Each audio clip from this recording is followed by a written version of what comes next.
네, 안녕하세요. 선울기입니다. 오늘 하루 모두 고생 많으셨습니다. 시간이 한 주가 정말 손살같이 지나갑니다. 자, 그래서 이제 목요일이 끝났고요. 이제 하루 일하면 주말입니다. 다들 화이팅 하시길 바랍니다. 오늘은 이제 쪽팔리더라도 욕을 먹더라도 돈을 계속 모아야 하는 이유에 대해서 한번 이야기를 해보려고 합니다. 이제 뭐 앞서 영상에서 뭐 돈을 열심히 모으더라도 그걸 쓰는데 정말 엄청 빨리 써버린다는 그런 주제 영상에 좀 뭔가 반하는 그런 주제 이야기이기도 한 것 같지만, 그래도 그럼에도 불구하고 돈을 악착같이 모아야 되는 이유는 단순합니다.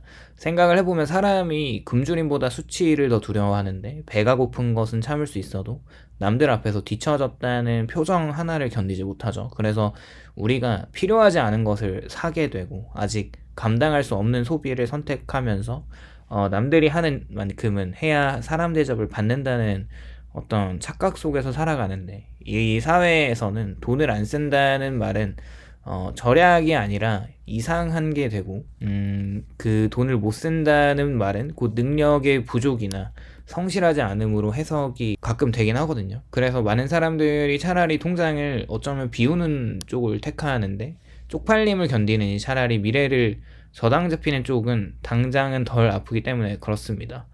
물론 이걸 이제 워딩 자체로 표현했을 때 굉장히 이 행동을 하는 게 미련해 보이지만, 실제 상황에서는 이렇게 쪽팔림을 견디기보다는 돈을 써버리는 그런 선택을 하는 사람들이 꽤 많습니다. 뭐 이제 예전 아버님들을 보면 회식 자리에서 가장 먼저 카드부터 내밀면서 뭔가 이 사람들로부터 어떤 환호와 어떤 이런 그 정말 좋은 사람이다라는 인식을 심어주는 그런 선택을 하곤 하고, 아직 멀쩡한 휴대폰을 2년도 안 돼서 바꾸는 사람들이 있고, 이렇게 형편에 맞지 않는 또 차를 리스로 끌고 다니는 사람이나 명절마다 부담스러운 선물을 항상 준비하는 사람들도 있고, 그분들이 물론 허영심도 있을 수도 있지만 그것뿐만 아니라 이제 사회가 요구하는 어떤 그 좋은 사람으로 이 정상성을 유지하기 위해서 돈을 쓰는데, 여기서 중요한 거는 그 소비의 대부분이 기쁨으로 남지는 않는다는 사실이에요. 일단 그 순간은 기쁘지만 그 이후에는 사실 남는 게 없죠. 소비의 순간은 잠깐이고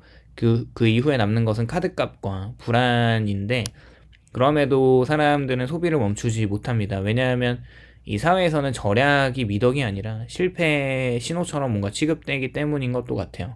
왜 이렇게 안 쓰냐? 그 정도는 좀 써라. 그 나이에 아직도 그걸로 버티냐? 이런 질문들이 사실 조언처럼 보이고 굉장히 합리적이게 들리지만 사실은 경고에 가까울 수 있고, 너는 우리와 다르다는 신호나 너는 아직 기준에 도달하지 못했다는 이 암시 섞인 이런 말을 들을 때마다 사람들은 자신의 통장보다 체면을 먼저 지키기로 결심을 하고요. 하지만 생각해보면 이 체면이라는 게 돈을 또 벌어다 주지는 않는다면, 그렇게 병원비를 또 내주지 않고 실직했을 때 시간을 벌어주지도 않죠. 체면은 오직 그 순간의 불편함을 잠시 가려줄 뿐입니다. 돈을 모는 사람은 이 사회에서 늘 소수인 것 같아요. 더 정확히 말하면 끝까지 꾸준하게 모으는 사람은 거의 없습니다.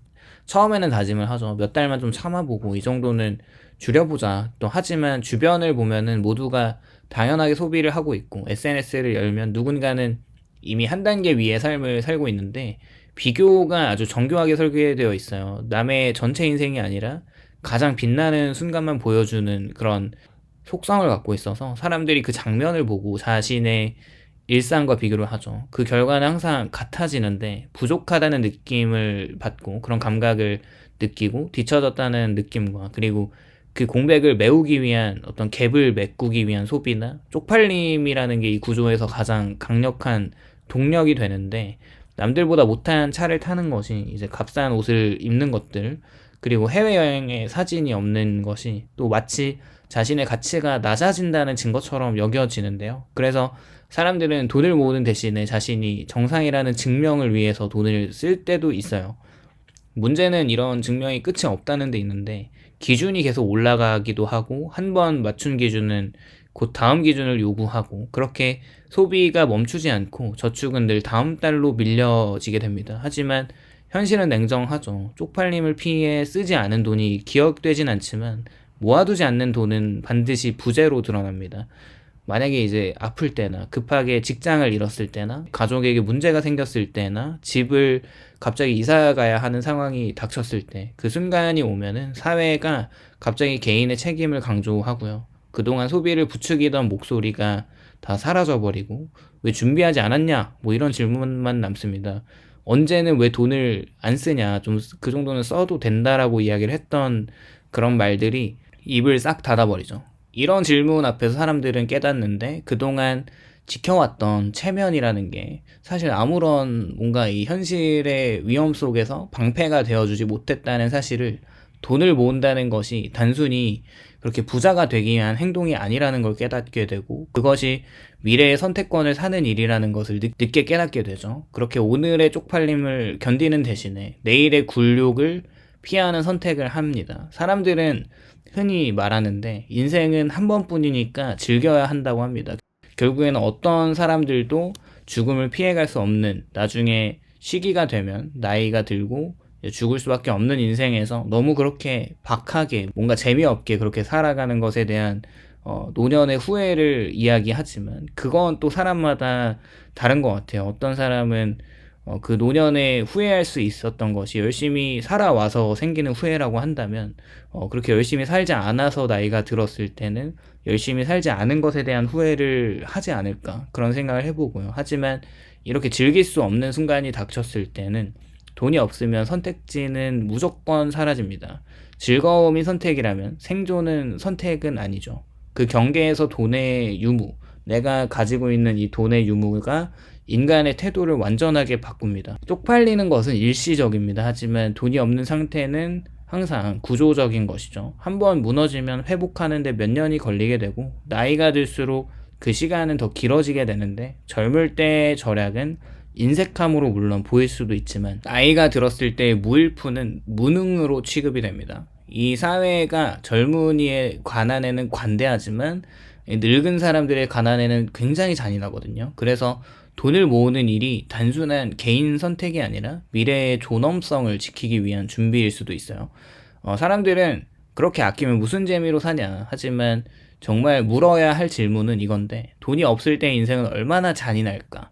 이 선택할 수 없는 삶과 거절할 수 없는 요구들 그리고 참고 넘어가야 하는 모욕들 그 모든 상황에서 이 돈이라는 것이 침묵 속에서 힘으로 작동을 하는데 말하지 않아도 되는 이유나 이 설명하지 않아도 되는 어떤 권리가 생기고 그것이 돈이 만들어주는 진짜 가치입니다. 배금주의라고 하는데 이제 모든 것을 이제 돈과 연관지어서 해석하는 이제 관점으로 생각을 해볼 수도 있는데 사실 이제 인생이 참 그런 것 같아요. 그 많은 인생의 요소들이 있지만 그 모든 것들을 관통하는 것이 뭔가 돈이라는 생각을 해볼 수밖에 없는 것 같고 그렇게 쪽팔림을 견디고 돈을 모은다는 것이 지금의 나를 결코 낮추는 일이 아니라면 이 미래의 나를 살리는 일이라는 관점에서 접근을 한다면 돈을 안 쓰게 될 거예요. 그렇게 이 사회는 그 사실을 가르쳐주지 않죠. 대신 지금 당장 쓰라고 하고 지금 누리라고 뒤처지지 말라고 말하는데 하지만 결국에 그 말했던 사람들에게 책임이 가지 않고 그걸 이제 들었던 나에게 책임이 돌아옵니다. 그래서 쪽팔리더라도 돈을 모아야 합니다. 아무도 대신 모아주지 않기 때문에 그렇습니다. 이 돈이 없다는 상태는 단순히 통산잔고가 낮다는 의미만 갖고 있는 건 아니죠. 그것이 선택권이 사라진 상태이고 거절할 수 없는 삶에 들어섰다는 뜻이기도 하고요. 존엄이 서서히 꺾여나가는 과정이라면 사람들은 흔히 가난을 감정의 문제로 생각을 하지만 우울해지고 또 위축하고 자존감이 낮아지는 상태라고 말을 하죠. 하지만 실제로 진짜 돈이 없는 삶은 감정 이전에 뭔가의 문제인데 선택할 수 없는 조건들이 차곡차곡 쌓이면서 인간을 뭔가 특정한 방향으로 몰아갑니다. 돈이 없으면 아프면 안 되고요. 이 말이 과장이 아니죠. 병원에 가는 순간에 비용이 즉각적으로 압박으로 다가오고 치료가 이제 필요가 아니라 사치로 계산이 됩니다. 이게 진짜 무서운 건데 검사를 미루고 약을 먹어야 되는데 안 먹고 참을 수 있으면 참습니다. 이 몸의 신호를 무시하는 습관이 생기고요. 이 습관이 결국 더 큰 병으로 돌아오지만 그때는 이미 선택지가 없죠. 치료를 받을지 말지를 고민하는 단계가 아니라 빚을 질 것인지 고민하는 단계로 넘어갑니다. 돈이 없다는 이유만으로 인간은 자기 몸에 대한 결정할 권리조차 잃어버리고 그렇게 돈이 없으면 관계에도 바뀌어지게 되는데 처음에는 사소한 것부터 달라지죠. 약속을 잡는데 망설이게 되고 모임에서 메뉴를 먼저 고르지 않고 이제 회비 이야기가 나오면 괜히 말수가 또 줄어듭니다. 그러다가 어느 순간에 아예 자리를 피하게 되죠. 사람을 안 만나는 게 아니라 만날 수 없게 되는 것이고 관계가 비용을 항상 동반하고 그 비용을 감당할 수 없을 때 인간은 조용히 후퇴하는데 이 후퇴가 눈에 띄지 않게 진행이 되지만 결국에는 이 고립이라는 결과로 이어집니다. 내가 자체적으로 이 고독함을 누리는 게 아니라 이 돈이 없을 때 외로워진다는 말이 감정의 문제라기보다는 이렇게 구조적으로 바뀌게 되는 것이죠. 직장에서도 마찬가지인데 돈이 없으면 일을 또 그만둘 수가 없죠.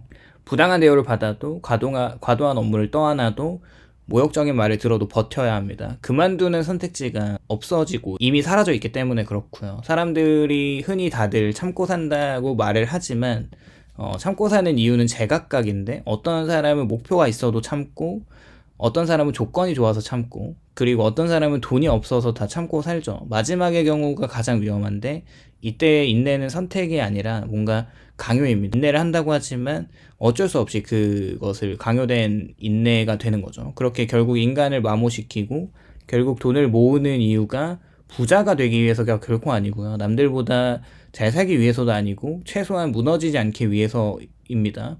비굴해지지 않기 위해서이고 선택권을 지키기 위해서 그런 삶을 살아가는 것이죠. 이 사회가 그 진실을 알려주지 않고 대신 지금 쓰라고, 지금 즐기라고, 뒤처지지 말라고 말하지만 인생은 길고 위기는 반드시 언젠간 옵니다. 그때를 대비해서 조용히 준비한 사람만이 항상 상황 앞에서 자신을 잃지 않겠죠. 오늘은 이렇게 쪽팔려도 돈을 악착같이 모아야 하는 이유에 대해서 한번 이야기를 해보았는데요. 오늘도 영상에 공감이 되셨다면 좋아요와 구독을 부탁드립니다. 감사합니다.